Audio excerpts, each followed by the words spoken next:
j'ai mis en place cette action suite à la journée internationale des droits des femmes et à la journée de lutte contre les violences faites aux femmes.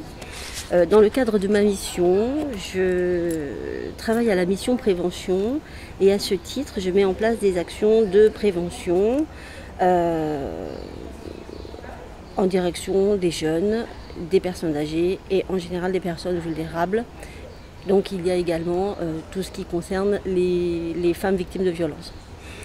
Une action d'envergure certes, puisque en fait il s'agit de mettre en place quelque chose au niveau éducatif. Il m'a semblé intéressant de travailler contre la violence faite aux femmes à partir des enfants. Donc lutte contre la violence sexiste, donc qu'est-ce que c'est un garçon, qu'est-ce que c'est une fille, quels sont les stéréotypes qui sont véhiculés par la société, par nous-mêmes, et comment on peut travailler avec les enfants, les jeunes, sur cette thématique-là. Avec les enfants des écoles élémentaires, par exemple, il y a une expo très intéressante, donc mise en place par Femmes Solidaires, qui s'appelle C'est mon genre, qui travaille à la prise de conscience des stéréotypes et à lutter contre ces stéréotypes. Et en état de cause, on a beaucoup travaillé avec une école autour d'un livre qui s'appelle La révolte des cocottes, qui raconte la vie quotidienne d'un poulailler dans lequel les poules font tout. Le coq est comme un coq en pâte, ne fait rien, les poulets non plus. Et les poules se révoltent parce qu'elles aussi aimeraient avoir droit de se reposer. Donc se mettent en grève et à l'issue de ça, commence une négociation pour aller vers un partage des tâches au sein du foyer. Voilà, donc ça a permis d'entamer des débats très intéressants avec les enfants. Ça leur a permis de s'exprimer sur ce qu'ils vivaient chez eux, ce qu'ils pensaient et avoir une prise de conscience sur quand ils seront plus grands, comment ils pourront négocier, faire avancer cette égalité entre les hommes et les femmes.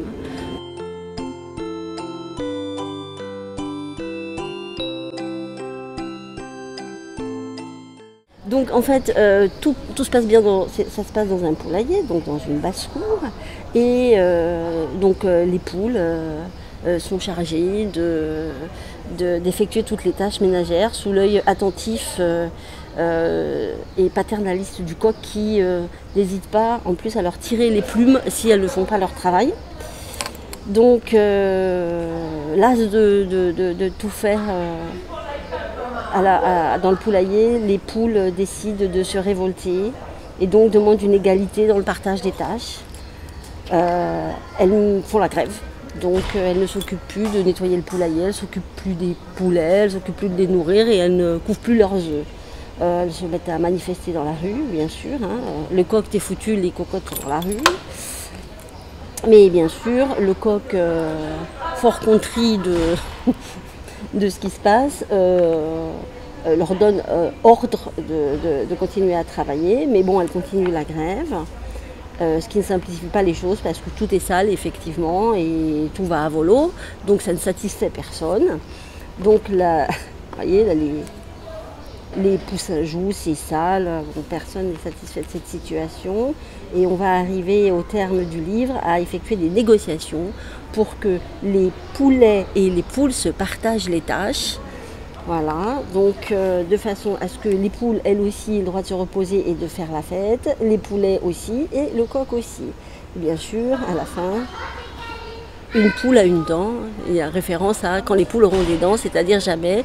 Et dans cette histoire, effectivement, il y a un partage des tâches et il y a une poule qui a une dent. Voilà.